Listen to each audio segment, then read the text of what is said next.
Hey, this is John Carlos, and I'm here with a look at the GameStop exclusive Star Wars Black Series action figure of R5-D4. And if you're an inbox collector, you're probably not going to like this part.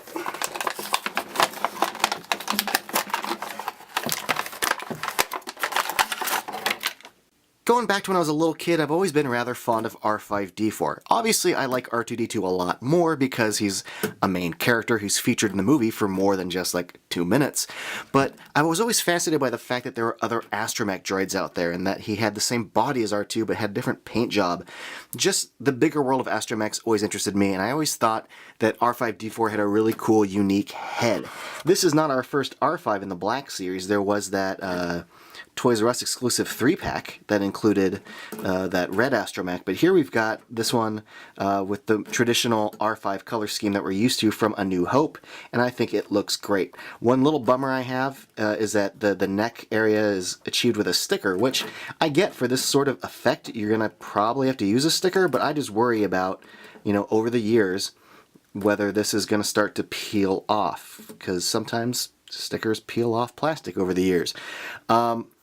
One thing that the R2 figure had, that this figure also has but doesn't necessarily need, is that this little section can come off. That happened with the R2 figure because that was a detail in the movie where sometimes they'd place that piece upside down.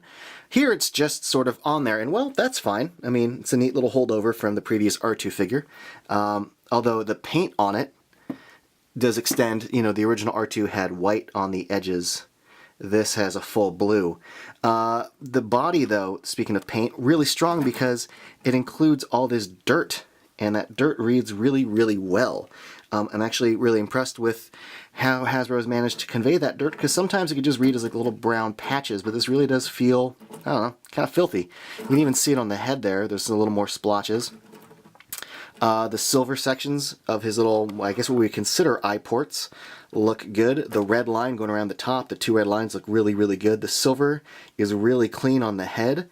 The red section on top looks great. And all the little red and blue sections here, as I drop him, look really good. Even the little blue sections right there. Really small paint, really cleanly done.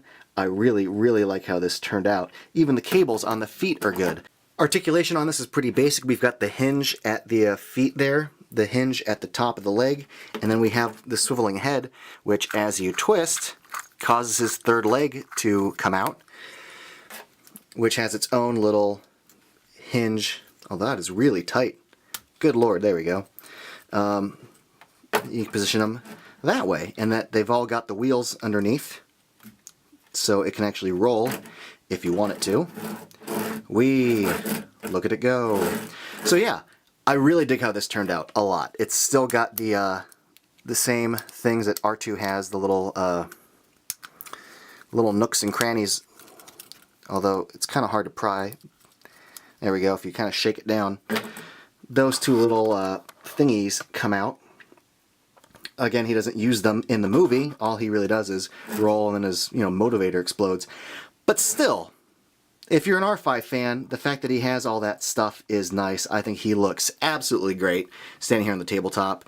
As a fan of classic Star Wars stuff and A New Hope stuff and R5 in general, I'm glad this is out. I dig it a lot. Thanks for watching, everybody. And follow me on Instagram and Facebook and all that stuff. Or don't, whatever.